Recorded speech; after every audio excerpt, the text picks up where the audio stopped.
Yan, isang mapagpalang hapon po sa bawat isa sa atin. Nandito po tayong muli sa everyday Facebook Live natin sa Rema Fields.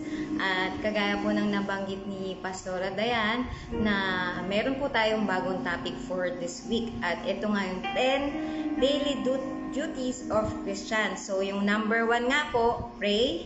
At yung pangalawa po ay take up daily cross. At yung kahapon po na diniscuss ni Pastora Dayan ay yung continue in one accord, at yung 4 ay teach. Sabi nga niya kahit pagod ka na, meron ka pa rin lakas na magturo, mag-disciple, kasi maraming tao yung kailangan pa rin ma-encourage. At ngayon po, dadako tayo dito po sa panglima na duty nating mga Kristiyano.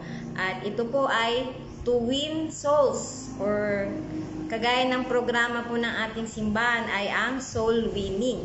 Yan, buksan po natin yung ating mga Bible sa Acts chapter 2. Simulan po natin dito sa verse 46 hanggang 47.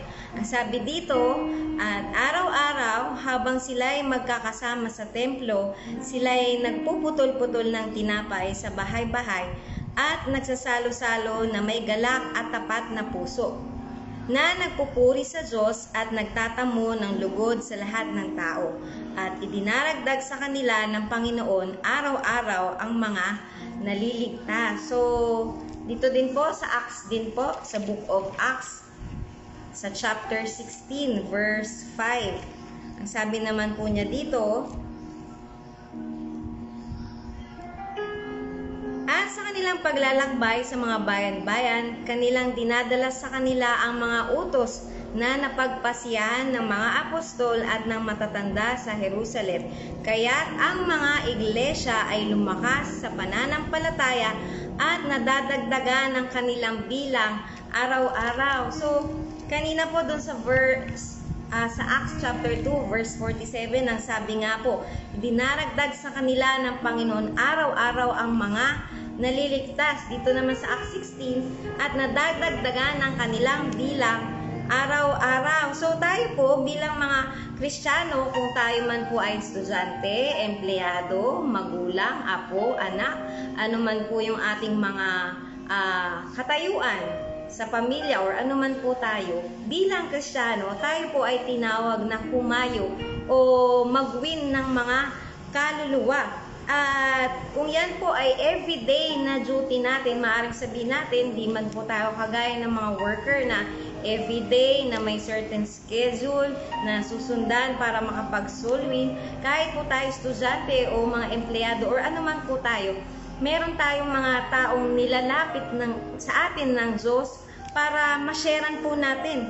At yung mga tao po na yun ay nangangailangan sila ng patungkol sa kaligtasan. Minsan, sa paghayo po natin, mapapansin natin may mga tao po na tatanggap, totally accepting ka sa bahay nila, na may kita po natin, iiyak sila kapag narinig po nila yung Word of God. Meron naman pong iba na kapag sineran natin, pumasok dito sa pandinig nila, tapos lalabas lang din. At may mga tao naman po na buwal talaga sa loob nila yung pagtanggap sa Panginoon. Kung minsan mapapaisip tayo na paano yun, may mga tao naman na hindi talaga sila totally buong puso na umaksep sa Panginoon. Pero alam niyo po, minsan akala lang natin walang nangyari dun sa pag-share natin ng magandang balita. Pero di natin alam na dun sa pag-win natin ng kaluluwa ay nakapagtanim tayo sa kanila ng isang seed or ng buto, at ito ay ang salita po ng Diyos. Naalala ko po noon, grade 4 ako nang una ko pong marinig yung John 3:16. Yan, na-sharean ako ng isang pastor, inaya po ako sa isang daily vacation Bible school, something na ganun po. So, grade 4 pa po ako noon, at alam niyo po, simula nung time na yun, yung John 3:16 na memorize ko. Kasi pinapa-memorize po sa amin yung John 3:16 na yan.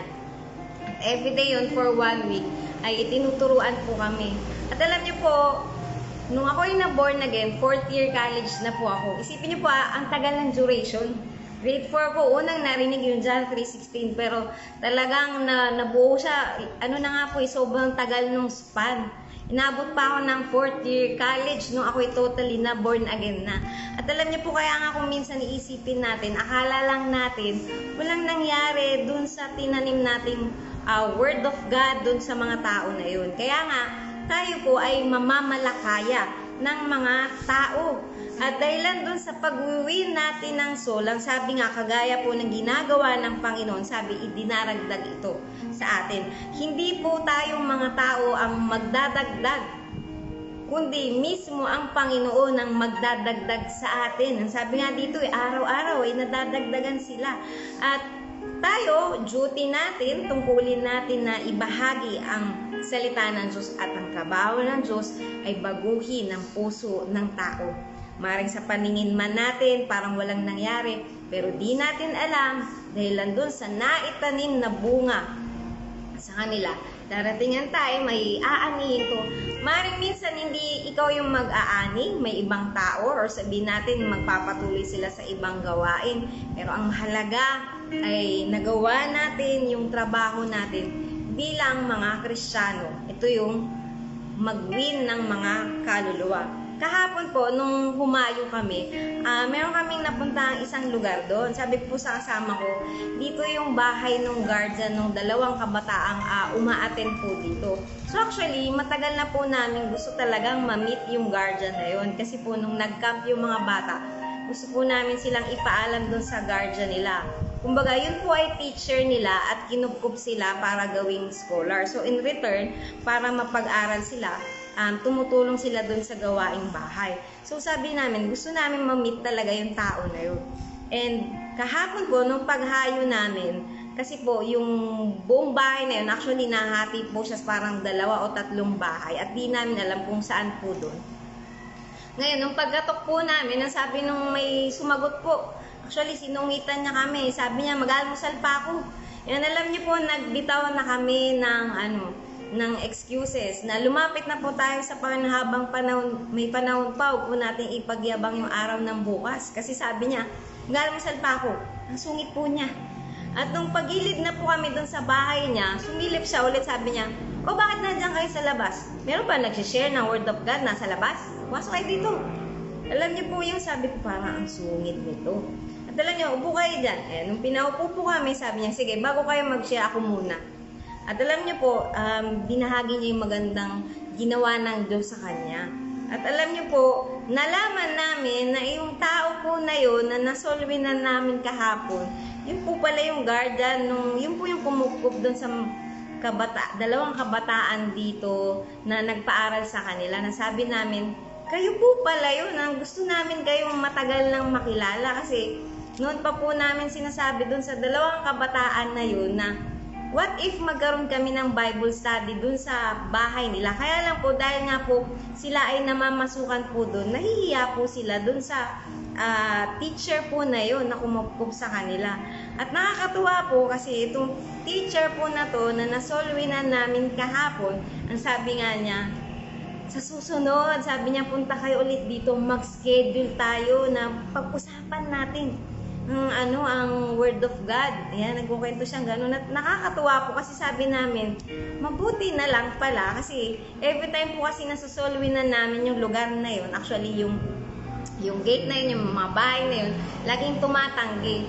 At nakakatuwa po yung desire namin na ma-meet yung guardian nga, yung mga kumukupo po dun sa kabataan, dalawang kabataan na umaten po dito, ay na-meet namin. At siya na mismo yung nag-offer na magkaroon ng gawain po doon ng Bible study. At tingnan niyo po, no, sabi po namin, sa totoo lang ang tagal na namin kayong gustong ma-meet. At alam niyo po, sabi po nitong tao na to, sabi niya, sa totoo lang, padala kayo ng Panginoon sa akin kasi bago kayo dumating, parang meron siyang ka-chat or kausap na tao na muntik pa siyang mapaaway. At sabi niya, buti na lang nung dumating kayo, naawat ko yung sarili ko.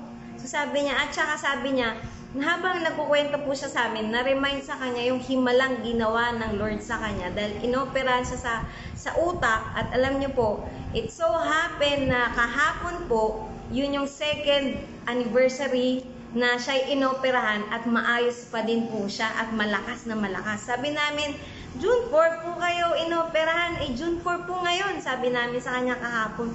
Sabi niya, tignan mo talaga, sabi po nung nasolve na namin, na wala talagang sa Panginoon, talagang pinadala kayo ng Lord. So, glory to God. Kasi, yun nga po, ang topic natin, dahil duty natin po, ang humayo, hindi natin alam kung sino yung mga mamimit natin. At yung mga tao pala na yun ay dadalhin tayo ng Lord, yung mga panyapak natin sa mga kaluluwa na yun na maririnig natin kung ano ang ginawa ng Diyos sa buhay nila, na kahit tayo na tagapag-share, mabibless din. At imagine po kung maalala nyo po dun sa mga dati nating binabasang magazine, araw-araw sa loob ng 1 minuto, 6 na kaluluwa ang napupunta sa impyerno. Imaginein po natin yan. So sa loob ng 1 araw, kaano kadami ang napupunta sa impyerno. Pero ito nga po daily tayo ay nag-win ng kaluluwa. Ilang kaluluwa ang na iiwas natin, na ilalayo natin, nahahadlangan natin na mapunta sa impyerno. Kaya nga po hindi natin pwedeng dahilan na may mga tao po na sasabihin niya na, paano yun, hindi ko pa nga na-win yung family ko, kaya hindi muna ako magsusolwin. Alam niyo po, ang maganda pa rin po, magpagamit pa rin tayo at mag-soul-win. Kasi di natin alam, habang tayo yung mahayo, ang pamilya din pala natin, ay may nagsishare din sa kanila. Actually, ang pinamaganda nga yung tayo, yung ugali natin, yung kung ano tayo, paano natin itrato yung pamilya natin ng mabuti, at doon may kilala nila si Jesus sa buhay natin. Kaya nga ito po ang paalala sa atin sa pinag-aaralan nga natin, na bilang tungkulin po nating mga Kristiyano, ay tayo po ay mag-win ng kaluluwa. At yung pang-anim po ay yung Preach Jesus. Ayan, ipangaral natin ang patungkol po sa Panginoong Jesus. So dito po tayo sa Acts chapter 5 verse 42. Ayan, sundan niyo po ako. Ang sabi niya po dito, sa kanilang pag-alis sa Sanhedrin, nagalak sila na itinuring na karapat dapat magtiis ng kahiyan alang-alang sa pangalan. Araw-araw sa templo at sa mga bahay-bahay, hindi sila tumigil sa pagtuturo at pangangaral na si Jesus ang Kristo. Kung babasahin po natin yung mga naunang verses dito po sa Acts 5 verse 42, ay kinainggitan po sila ng pinakapunong pari at yung mga kasama nito. At doon sa pagkainggit nila, ito pong mga apostol ay kanilang ibinilanggo at sila po ay binawalan na mangaral ng patungkol sa Panginoong Yesus. Pero may himala po na nangyari sa kanila dahil binuksan po ng anghel yung pintuan ng bilangguan, kaya sila po ay nakapag-share uli. At imagine, tingnan niyo po nakita sila, pinigilan na sila na mag-win, na mag-share ng patungkol sa Panginoong Yesus. At dahilan po doon, alam niyo po ang nangyari, pinahagupit pa sila. Pero alam niyo po, nakakatuwa kasi sa kabila ng sila ay pinahirapan, ang sabi nga dito, hindi sila tumigil sa pagtuturo at pangangaral na si Jesus ang Kristo. So sa madaling sabi po, sila ay hindi natinag na mangaral sa kabila po ng sila ay pinapahirapan na. At sila ay hinagupit na, binilanggo na. Maaaring sa atin po, may mga persecution tayo na mararanasan para hadlangan tayo na hindi natin maipangaral ang patungkol sa Panginoong Jesus. Pero alam niyo po, maraming mga tao sa paligid natin na naghihintay sila ng mabuting balita. At hindi natin alam na maaari yung katabi mo, yung mamimit mo sa jeep, sa bus, sa eskwela, yung mga kasalubong natin, hindi natin alam. Sila pala ay naghihintay ng magandang balita. At ito ay ang magandang ginawa ng Panginoong Yesus sa atin. Kaya nga po, ang Panginoong Yesus ay naparito. At yun ang dahilan kung bakit tayo nandito ay para ipangaral ang patungkol sa Kanya. At bago po ako mag-close, may ikwento po ako sa inyo sandali. Last week po, kami po ay nag-schedule na puntahan po yung kamag-anak po ng isa nating kasamahan. So, yung layo po niya dito ay ilang oras po. Mga higit 1 oras, actually almost 2 hours. minsan naabutin pa ng higit 2 oras. Depende po kung nasaan po kaming outreach. So, nung last week po, yun, pinasyalan po namin. Actually, yun po yung pangalawang pasyal namin dun sa lugar na yun. At nitong nakaraang week, pinasyalan po namin yung relatives nung ating kasamaan. So, nalaman po namin na ito pong kanyang pinsan ay merong naging problema. Actually, nagkaroon po siya ng psychological problem na yung kanyang pamilya, yung immediate family nitong pinsan po ng kasamaan natin, ay problemado na sila dahil po ang ginagawa po nitong tao na to na nagkaroon ng psychological problem. Actually, siya po ay nagkaroon ng depression. Ang ginagawa po, kapag po may sasakyan na nakabukas like kotse o tricycle o motor na naiwan, ay basta-basta na lang niya papaandarin at kung saan man siya makarating, iiwan niya na lang doon. O kaya naman po, pupunta siya sa tindahan, kukuha ng pagkain at may ipon na lang yung babayaran ng pamilya po niya. At alam niyo po, pagdating namin doon sa bahay na yun, yung tiyahin po nitong kasamaan natin, alam niyo po, labas siya ng labas ng mga rants niya sa buhay. At sabi niya, hirap na hirap na siya, wala siyang mapag-upenan. Alam niyo po, yung madadama mo yung bigatin, yung problema na pasan-pasan niya. Sabi niya, wala akong mapagsabihan ng problema ko, sinasarili ko lang. Kahit sa mga kapatid ko ay hindi ko masabi. At ang sabi nga po nitong tiyahin niya, na maigi pa yung pilay na alagaan mo. Kasi yung pilay, nandyan lang yan. Unlike itong tao na to, alam niyo po, puro negative na yung lumalabas dun sa tiyahin na yun at ang sabing ganun. Eh, mental na yan. Na parang ang dating ay wala ng pag-asa.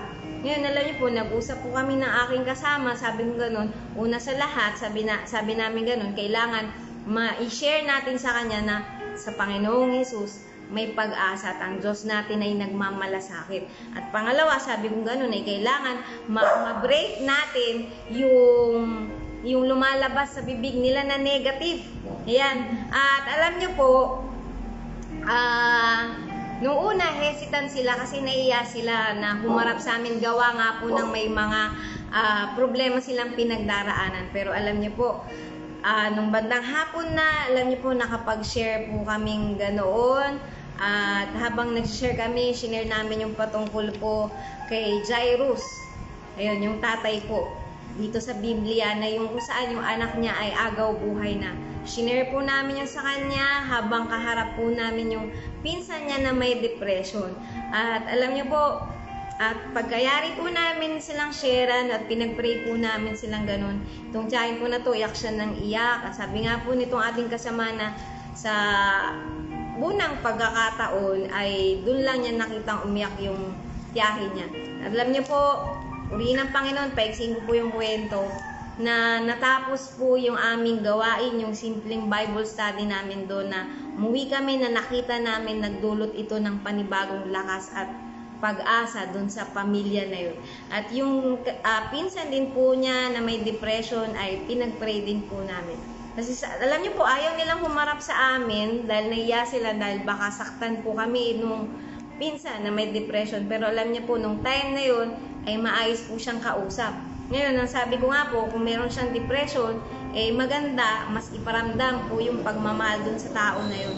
At binahagi namin ang kabutihan ng Diyos na may pag-asa pa na hindi sila kailangan mawalan ng pag-asa na wala ng mangyayari o wala ng kagalingan, kundi alam niyo po, praise God, kasi naranasan nila yung kabutihan ng Lord. At sabi nga namin, kung di nga lang siya sobrang layo, kasi malayo po siya, at the same time talagang gugugol ka ng malaking amount na mapamasahe, pero alam niyo po, ang Diyos hindi manghihinayang kahit gaano pa kalayo yung tao na yan or kahit pa gagastos ka ng malaki dahil ang gusto ng Panginoon ay iparating pa rin sa kanila ang mabuting balita sa pamamagitan ng pag-preach natin ng patungkol sa Panginoon Jesus.